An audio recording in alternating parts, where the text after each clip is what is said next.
Dios les bendiga, hermanos. Qué privilegio estar reunidos una vez más en la casa del Señor. Abran sus Biblias. Les voy a pedir que por favor abran sus Biblias en el libro de Jonás. Vamos a leer Jonás capítulo 1. Vamos a leer del versículo 1 al 3. Ese va a ser nuestro texto áureo. Una historia muy conocida ya, pero donde tenemos mucho que aprender. Jonás capítulo 1, versículo del 1 al 3.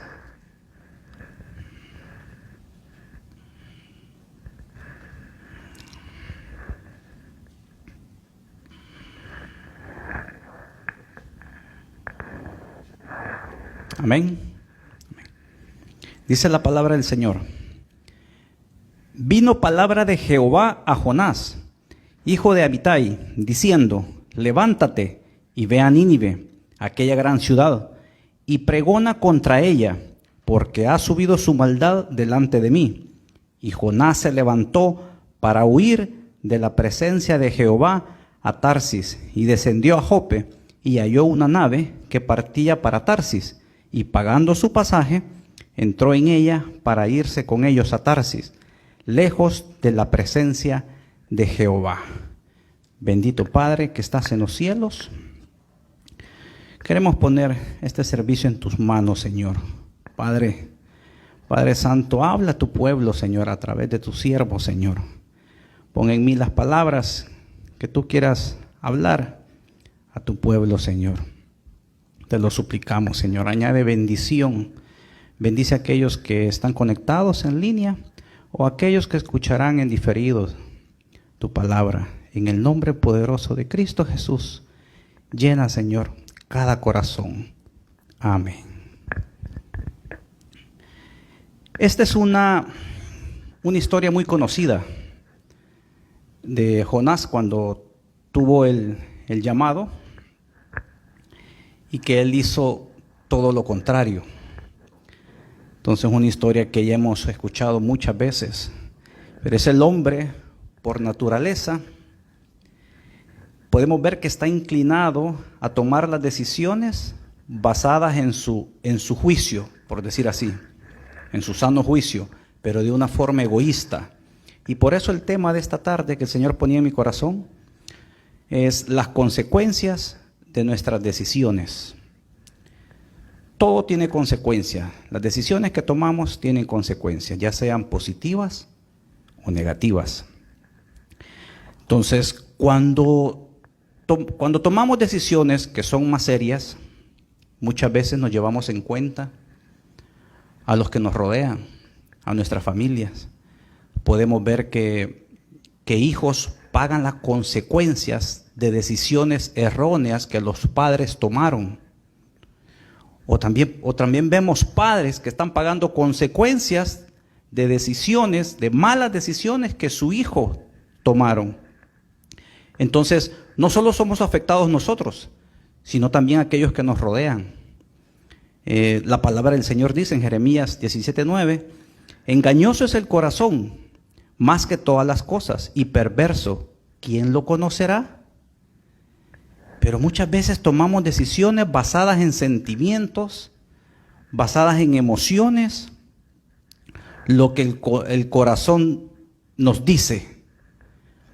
Y como por ejemplo, el joven que está a punto de casarse y se le dice no te cases, se le da el consejo, pero ellos dicen no, es que yo lo amo, pero no es suficiente eso y no les importa. ¿Y cómo vas a hacer para vivir, para trabajar? No importa. Si con tal que nos amemos, el joven así es. Con tal que nos amemos ahí en un rinconcito, aunque durmamos en el suelo. El joven así es, pero no ve las consecuencias en sus estudios. Mucho joven termina la high school, el bachillerato, y dice, no, voy a trabajar. Y ya teniendo un sueldo que en ese entonces puede hacer que le alcance, porque está solo, no tiene compromisos, no tiene hijos, y ya lo ve como que su vida está resuelta. Y sus padres le aconsejan, seguí estudiando, prepárate. Pero no, y mucho más si tienen un buen trabajo y un buen sueldo. Y ya no continúan sus estudios. Entonces, en ese momento ellos están decidiendo. Lastimosamente, muchos decidimos mal. Y después vienen las consecuencias. Entonces, nuestra vida está rodeada de decisiones. Tenemos decisiones día a día. Pero hay decisiones que no llevan mayores consecuencias. Como por ejemplo, el qué nos vamos a vestir, el qué nos vamos a poner, qué vamos a vestir, qué zapatos me voy a poner ahora, qué camisa me voy a poner. O como cuando vamos hasta nuestro lugar de trabajo, por dónde me voy a ir, por acá, por esta ruta.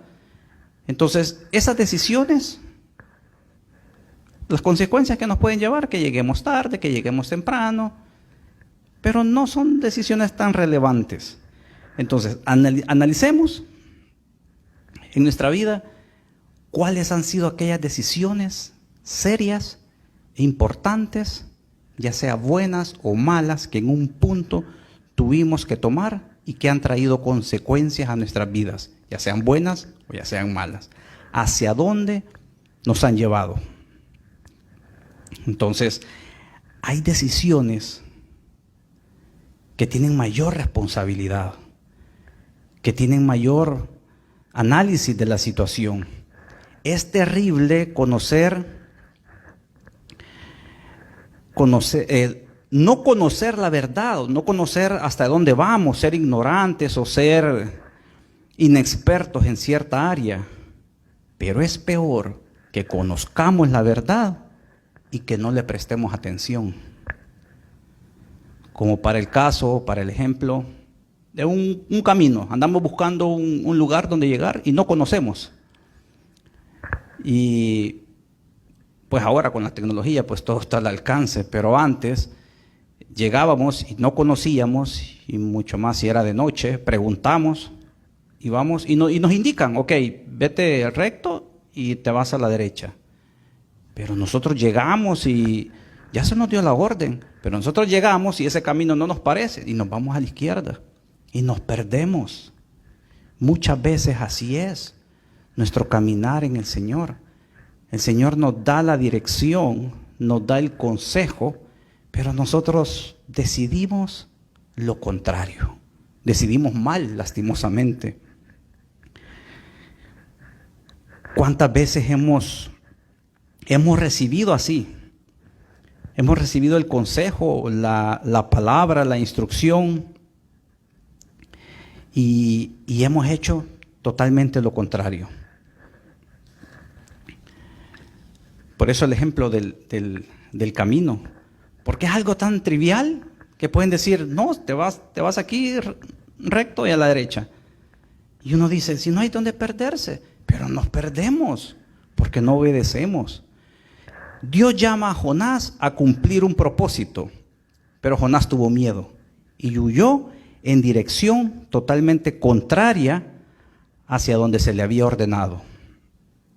Él decidió huir de la presencia del Señor. Si al lugar de destino que el Señor lo había mandado, si estaba al occidente, al oriente, él se fue al occidente, se fue totalmente lo contrario. En ese entonces, para que podamos entender un poco el contexto, Nínive era la ciudad más importante de Asiria en ese entonces. El miedo o el temor que Jonás tuvo tiene un origen ese miedo. Jonás conocía la naturaleza de Dios, que es la misericordia. Nosotros conocemos que tenemos un Dios de misericordia. Pero entonces él creía, como él conocía la naturaleza del Señor, él creía que los asirios no merecían el favor de Dios por su gran maldad. Entonces, lo estaba mandando el Señor a que le llevara una palabra y él tuvo miedo de eso. Entonces, pero aquí, como les decía, tiene un origen el miedo, pero ese no es el punto, no es el punto. El punto es que tuvo miedo o un temor que le impidió cumplir la orden y tomar una decisión errónea. ¿Cuántas veces nos comportamos de esa manera? ¿Cuántas veces juzgamos, y sobre todo al inconverso? Juzgamos al inconverso porque nos sentimos que nosotros que Dios tiene preferencias, porque somos sus hijos. Entonces juzgamos al vecino, juzgamos al compañero de trabajo, juzgamos a aquel que es inconverso, y por las maldades que hace, por las cosas que hace, por su estilo de vida. ¿Y cuántas veces se nos ha dado palabra para que se la demos? O que hagamos algo, que accionemos para bendición de ellos, pero nosotros lo consideramos que ellos no son dignos de eso. Jonás tuvo miedo de eso, porque conocía la misericordia del Señor, conocía su naturaleza, pero estaba pensando, analizando, y el Señor, nuestro Dios, no tiene preferencias. Él no hace acepción de personas. Nosotros como padres somos los que arruinamos a nuestros hijos cuando hacemos preferencias. Porque muchas veces como padres venimos y le decimos a uno de nuestros hijos, cuando se tienen varios hijos, le damos algo y le decimos, toma, pero que no se fije el otro. Y venimos y hacemos lo mismo con el otro. Toma esto, pero que no se dé cuenta el otro. Los estamos arruinando y no nos damos cuenta. Porque estamos haciendo preferencia y lastimosamente llegamos adultos y haciendo lo mismo con los nietos, haciendo preferencia. Entonces es un amor mezquino y por eso pensamos y creemos que Dios así nos ama.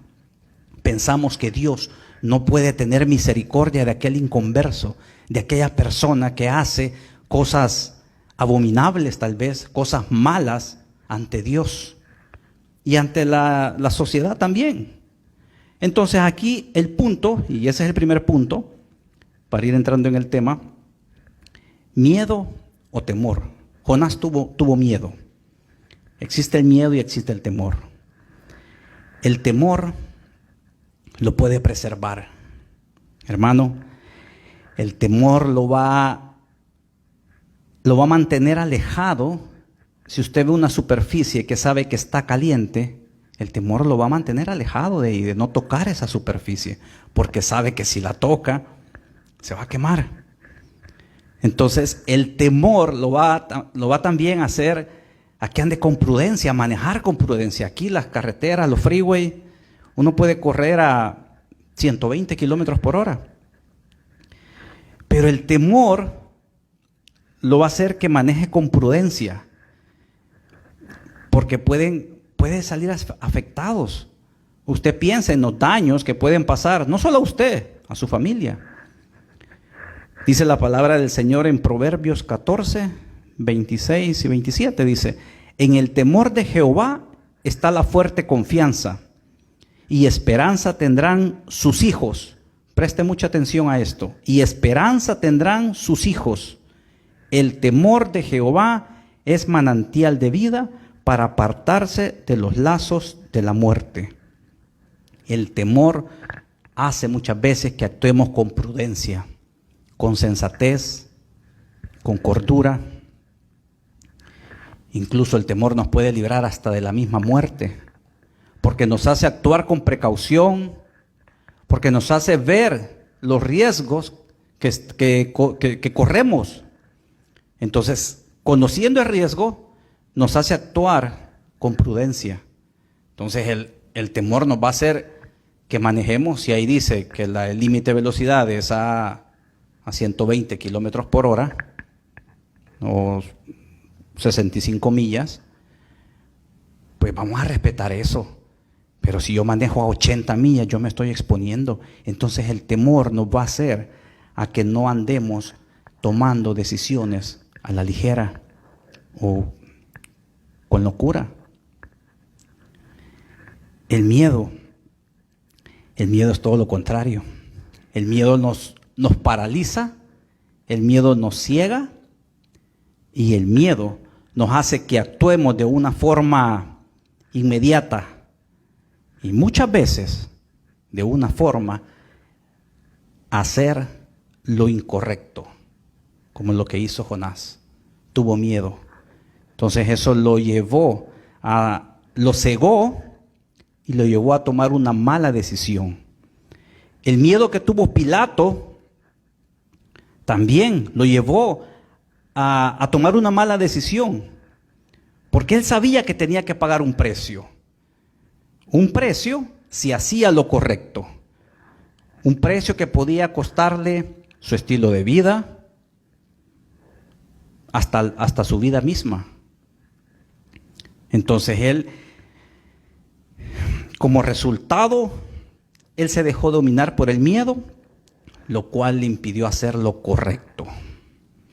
Entonces, todos en alguna etapa de nuestra vida hemos tomado malas decisiones basadas en el miedo, sabiendo que las cosas están mal, sabiendo que lo que vamos a hacer está mal, pero no recapacitamos y nos dejamos dominar por el miedo, porque el miedo nos ciega, nos paraliza y nos impulsa a tomar decisiones basadas en emociones, en sentimientos, en impulsos, pero a ciegas. Y después vienen las consecuencias, después vienen los lamentos y el llanto, lastimosamente. Muchas veces ya es tarde para eso. Leíamos en el versículo 1 que dice, vino palabra de Jehová a Jonás. Esa frase, vino palabra de Jehová, vino palabra del Señor. Esta frase era usada comúnmente para denotar la fuente y la autoridad del mensaje. Esto no era ningún rumor que le llegó a Jonás, en nuestro léxico, ningún chambre que le llegó, o el dicen por ahí, no. Vino palabra del Señor. Este mensaje tiene veracidad, pero sobre todo autoridad. ¿Cuántas veces se nos ha dado la palabra desde un púlpito? ¿Cuántas veces se nos ha hablado a través de la alabanza, de un mensaje, de profecía? De muchas maneras, ¿cuántas veces el Señor nos ha hablado y no queremos hacer caso? Hacemos lo que nosotros creemos conveniente. Y peor aún, cuando estamos en medio de una situación alarmante, de una situación crítica, somos presa del miedo. Y eso nos lleva a que tomemos una decisión a la ligera, apresurada, pero sobre todo una decisión que no va con la voluntad de Dios. ¿Cuántas veces estamos en una situación apretada de cualquier índole, ya sea problema familiar, problema económico, salud, y se nos da la palabra, pero para nosotros en ese momento que estamos en esa situación, para nosotros no tiene lógica eso, en ese momento? ¿Cuántos están atravesando una situación grave, crítica en sus matrimonios? Y el Señor, a través de la palabra, de una prédica, de profecía, y el Señor le dice, no te divorcies. Pero la gente está empecinada y no, el divorcio, es que no hay otra solución, el divorcio. Cuando el Señor te dice, tiene arreglo, ten paciencia, pero no le creemos. Pensamos que nosotros tenemos más lógica que el Señor. O lo contrario también, lo que les decía al principio. ¿Cuánto joven? No te cases. No, pero si nos amamos, no te cases. No te conviene. No, pero es que ustedes no me comprenden. No te cases. Y se casan. Y no duran, ¿qué? Meses. Y después viene el lloro, el llanto. Y Señor, ¿y por qué? No. Y lo peor que después culpamos al Señor. Le echamos la culpa a Él de nuestras malas decisiones. Muchas veces cuando viene un trabajo, una oportunidad de trabajo nueva, pero no conviene, se nos da el consejo: no, ese trabajo no te conviene, no, ese trabajo te vas a involucrar en cosas ilícitas, no, pero voy a ganar más. Y tal vez estamos atravesando una situación difícil. No, pero no te conviene. No, pero es que voy a ganar más y eso me va a ayudar a salir de esta situación. No. Y lo hace, y después vienen los problemas. ¿Cuánto siervo, cuánto hermano en Cristo, cuánto pueblo? Y me estoy dirigiendo a hermanos en Cristo que conocen la palabra, que se les dice: o has recibido en palabra del Señor, ya deberías de predicar en tu iglesia. Y se excusan y dicen: no, pero es que yo estoy en una iglesia enseñada, ¿y yo qué les voy a enseñar?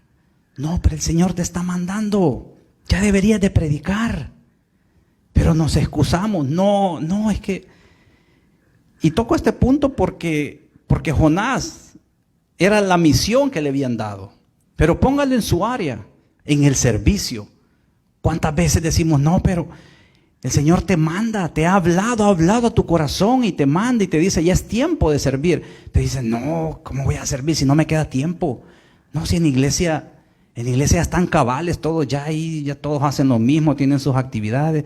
Yo ya no, yo voy a la iglesia, recibo la palabra y ya con eso. El siguiente punto es cuando creemos que Dios, lo que nos pide Dios es demasiado. Jonás sabía que Dios tenía una tarea para él. Había sido llamado y se le había encomendado, pero él no quería cumplirla. Había un propósito, pero él huyó, y huyó totalmente al sentido contrario, lo más lejos, huyó de la presencia del Señor. ¿Cuántos sabemos que en nuestras vidas hay un propósito? Muchas veces se nos ha hablado y se nos dice: no, es que el Señor tiene un propósito en tu vida. Cuando estamos pasando una situación dura, no, es que tenga paciencia, el Señor tiene un propósito en su vida. Sí, pero hablando de un propósito personal, un propósito íntimo, pero nosotros ponemos excusas para no hacer lo correcto. Cuando el Señor nos habla, nosotros ponemos excusas para no hacer aquello que sabemos que es lo correcto, que sabemos que Dios nos está llamando a hacer esto, y nosotros nos estamos haciendo los desentendidos. Muchas veces en el diario vivir dejamos mucho que desear con hacer la voluntad de Dios. En el diario vivir, el domingo pasado veíamos con el pastor Eduardo, veía este versículo, Santiago 4:17, que dice: y al que sabe hacer lo bueno y no lo hace, le es pecado. ¿Cuántos damos un mal testimonio haciendo cosas que sabemos que son incorrectas, pero las hacemos? ¿Y en qué nos excusamos? Es que todos somos pecadores, es que todos pecamos. Esa es nuestra excusa. En el diario vivir no damos un buen testimonio, siendo, no voy a decir cristianos, siendo hijos de Dios. No damos un buen testimonio. La vez pasada, una persona me decía, una persona inconversa, hablando de los tipos de clientes, de lo difícil que son los clientes. Pero en lo difícil, refiriéndose a la voy a usar esa palabra, a los vivos, que se la llevan de vivos, aquellos que se quieren aprovechar. Entonces esta persona me decía: mira, de los que sí tenés que tener cuidado Son de aquellos que vienen con una Biblia y que te dicen hermano. De esos tenés más cuidado. Y qué tremendo, dije yo. Ese es el concepto que tiene el mundo, que tiene la gente del cristiano. Y me dio pena, me dio vergüenza. Y lastimosamente me dio más vergüenza saber que era cierto. Porque yo fui testigo con él de algo que dio vergüenza. Y estoy hablando de algo que se vive diario, de una decisión diaria. No cuidamos ni ese testimonio diario. O sea, algo, podemos decirle, algo simple. No estoy hablando de un llamado, no estoy hablando de un servicio, del diario vivir. ¿Qué testimonio damos? ¿Por qué? Porque muchos vienen y se escudan detrás del evangelio, porque piensan que porque asisten a una congregación, a una iglesia y llevan la Biblia y reciben el mensaje y ya, pero tienen su vida como que no lo fueran. Por eso tiene razón la gente que está afuera, la gente, los inconversos, en vernos y decir, para ser así, mejor sigo en el mundo. Porque damos mucho que desear, lastimosamente. Y es una realidad. Pero qué misericordia que Dios nos ha tomado como hijos. ¿Y qué dice su palabra sobre sus hijos? Veamos Salmos 32, capítulo 8. Dice la palabra, te haré entender y te enseñaré el camino en que debes andar. Sobre ti fijaré mis ojos. Gloria a Dios. Jonás no era ningún desconocido para el Señor. Dios le enseñó el camino en que debía de andar. Y nunca quitó su mirada de lo que él estaba atravesando. Cuando estamos pasando una situación difícil, quizás en algún punto de nuestra vida, en el caminar, en el evangelio, quizás hemos llegado hasta pensar, bueno, si antes todo me salía bien, antes yo hacía algún chanchullo, alguna cosa ilícita y me salía bien, nadie se daba cuenta, no tenía problemas por eso. Y ahora que vengo al Señor, no me sale. Siéntase dichoso y bienaventurado porque ha sido tomado como hijo. Porque el hijo recibe corrección. Porque ahora como hijo tenemos consejo, hay instrucción, hay un orden que seguir. Pero cuando no queremos respetar ese orden, entonces vienen los problemas, vienen las consecuencias y como les decía, lastimosamente, culpamos a Dios. Y eso es culpa de nuestras decisiones, de nuestras malas decisiones. Queremos estar en el evangelio, queremos estar con Cristo, pero queremos estar haciendo las cosas que nosotros queremos. Nuestra voluntad, nuestros deseos, lo que se nos da la gana. Sabemos que aquello es malo, sabemos que eso no es correcto, pero lo hacemos. Y cualquiera me pudiera decir, no, pero no somos monedita de oro, como el dicho, para caerle bien a todo el mundo. Claro, sí. Pero tenemos que cuidar nuestro testimonio como hijos de Dios. Si en verdad somos hijos de Dios, tenemos que cuidar ese testimonio. Muchas veces en este país, lastimosamente, nosotros como hispanos muchas veces se nos es juzgado, se nos juzga porque hacemos cosas ilícitas, porque hacemos desorden, porque nos gusta el desorden, porque nos gusta lo sucio, lo malo lastimosamente. La vez pasada estábamos haciendo línea para la vacuna en un estadio y uno guarda su distancia con el que va adelante. Y de repente ya para llegar, se nos mete uno. Y uno se queda, bueno, y aquí uno piensa que porque está en Estados Unidos, no, aquí respetan, aquí no, eso no se da, pero sí se dio. Y lastimosamente el que se metió, y le digo a mi esposa, mira, siempre hay un vivo, siempre hay un Vivian. Y lastimosamente cuando ya se mete bien, le voy viendo atrás la calcamonía del Salvador. Da vergüenza, da vergüenza. ¿Qué pueden decir de nosotros? No cuidar. Yo no sé si la persona era cristiana, no sé, y no lo estoy juzgando, pero no tenemos ese cuidado.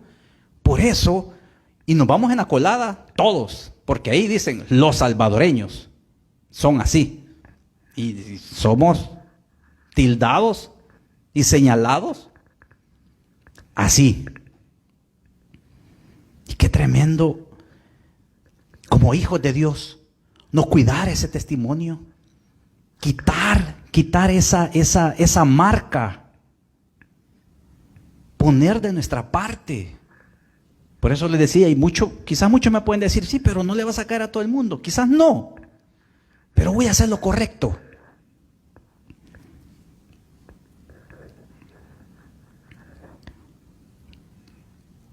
En Hebreos 12,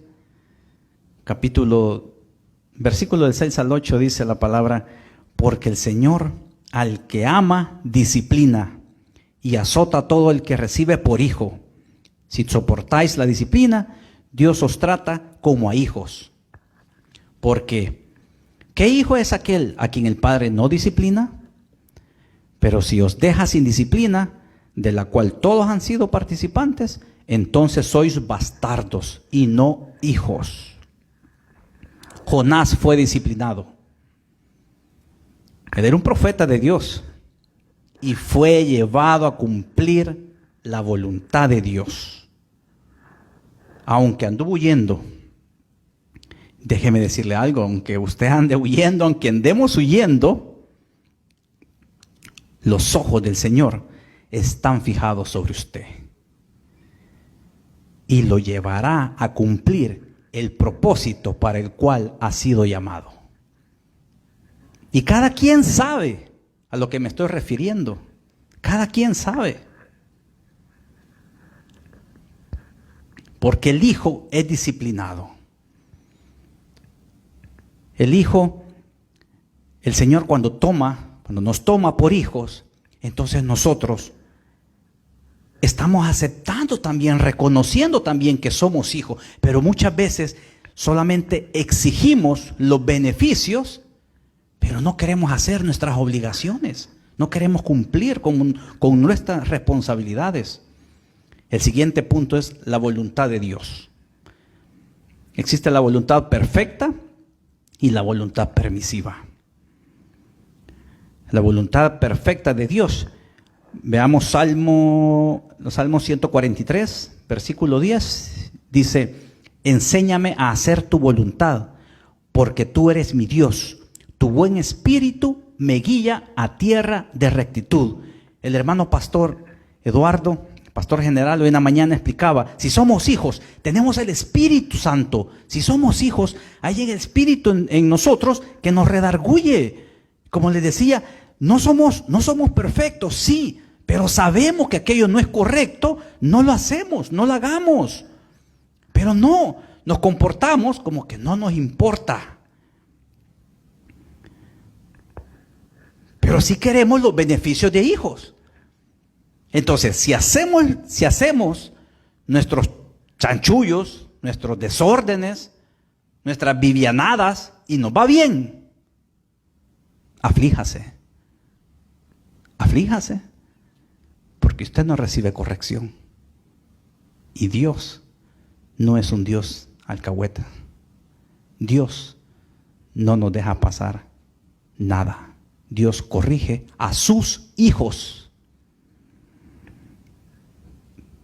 Porque abundan los vivos, aquellos que siempre quieren salirse con la suya. La voluntad permisiva. del Señor es aquella voluntad que Dios permite de cierta manera, aun cuando sus decisiones son contrarias a su perfecta voluntad. Pero esto trae consecuencias también. Pero esto nos lleva a mostrar el camino, su perfecta voluntad. Como lo leíamos. Enséñame a hacer tu voluntad, porque tú eres mi Dios. Tu buen espíritu, como hijo, me guíe a tierra de rectitud, a hacer lo correcto. Y no estoy hablando de una perfección. No somos perfectos. Sí, pero tratemos de hacer lo correcto. Lo correcto no para nosotros. Lo correcto que está en la Biblia. Lo que dice su palabra. Dios muchas veces permite situaciones difíciles en nuestras vidas, pero para darnos una lección o para enseñarnos o para corregirnos, para entender y que podamos ver su perfecta voluntad. En el versículo 17 del libro de Jonás que leímos, dice en el 17, pero Jehová tenía preparado un gran pez que tragase a Jonás, y estuvo Jonás en el vientre del pez 3 días y 3 noches. Mire qué precioso esto que dice, pero Jehová tenía preparado. Entonces Dios tiene preparado todo. No importa la situación que usted esté pasando. Aunque esté agonizando, aunque esté boqueando, Dios lo va a traer para que se cumpla su perfecta voluntad. Porque la palabra del Señor nunca regresa vacía. Él cumple el propósito por el cual la envía, aunque nosotros no queramos. ¿Por qué? Porque fuimos tomados como hijos. Entonces, ¿qué para ir terminando y ir concluyendo? Yo sé que nunca será fácil hacer lo correcto, pero es lo mejor. ¿Y qué pasa si ya decidimos mal? Ok, ya tomamos una decisión y estoy pagando las consecuencias. Pero déjame decirle que aún hay esperanza. ¿Está con vida? ¿Me está escuchando? ¿Me está viendo? Está con vida, aún hay esperanza. Entonces, sea sensato. Puede reducir esas pérdidas o esos daños, los puede reducir. Hay que enfrentar la realidad, hay que asumir la responsabilidad. A veces una decisión puede ocasionar estragos en nuestras vidas, pero si nos arrepentimos y hacemos un arrepentimiento genuino a tiempo, podemos evitar mayores desgracias. ¿Vendrán consecuencias? Sí. Pero Dios no nos abandona. Su perfecta voluntad se cumplirá. Como conclusiones, aprendamos de nuestros errores y asumamos el compromiso de hacerlo cada vez mejor, apoyados y confiando en el Señor. ¿Cómo? Teniendo una relación más estrecha, más íntima con Él. Las decisiones tomadas con miedo son tomadas apresuradamente, nos paralizan y nos ciegan. Muchas veces nos hace pensar de que ya todo está perdido, pero no. Muchas veces pensamos que ya no hay salida, ya decidí mal, ya, ni modo. No. Si tienes vida, aún hay esperanza. Aún hay oportunidad. Aún el Señor puede restaurar nuestras vidas. Dios nos prepara. Dios nos enseña. Si somos tomados como hijos, Dios nos prepara. Dios nos enseña. Dios nos corrige. Pero sobre todo, Dios nos dirige a hacer su perfecta voluntad. No huyamos. No sigamos huyendo. No busquemos excusas para no hacerla. Jesús le respondió a Pilato: todo aquel que es de la verdad, oye mi voz. Yo le pregunto en esta hora, ¿usted oye la voz de Dios? Y no me refiero a una voz audible. ¿Dios habla a su vida?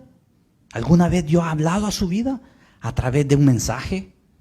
Y quizás no en este día, en una prédica, en la alabanza, cuando va camino a su trabajo, a su lugar de estudios o en la casa. ¿Alguna vez Dios ha hablado a su corazón? Todo aquel que es de la verdad, oye mi voz. Si usted oye la voz del Señor, es porque es hijo.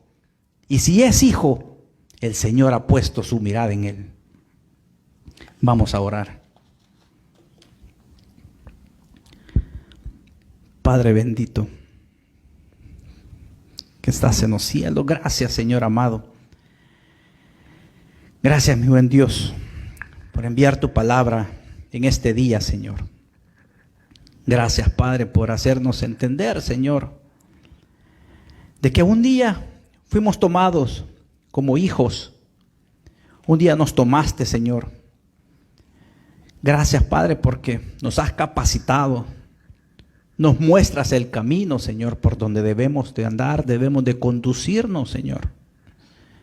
Gracias, bendito Dios, porque a pesar de nuestras malas decisiones, a pesar que muchas veces hemos hecho lo contrario a lo que tú nos has dicho, y que sabemos que tú has hablado a nuestro corazón, sabemos que tú has dado palabra, has dado promesas, pero hacemos lo contrario y queremos resultados positivos. Pero qué misericordia, que aun cuando estamos allá en el polvo, que aun cuando estamos allá con el agua hasta el cuello, tú tienes preparado un gran pez para que nos libre, para que nos salga, para que nos salve, para que podamos ser preservados, Señor. Gracias porque hasta este día tú nos has preservado. Gracias, Padre, porque tú nos has sacado adelante. Tú nos provees, Señor. Gracias, bendito Dios, por tomarnos como hijos. Señor, ayúdanos, Padre.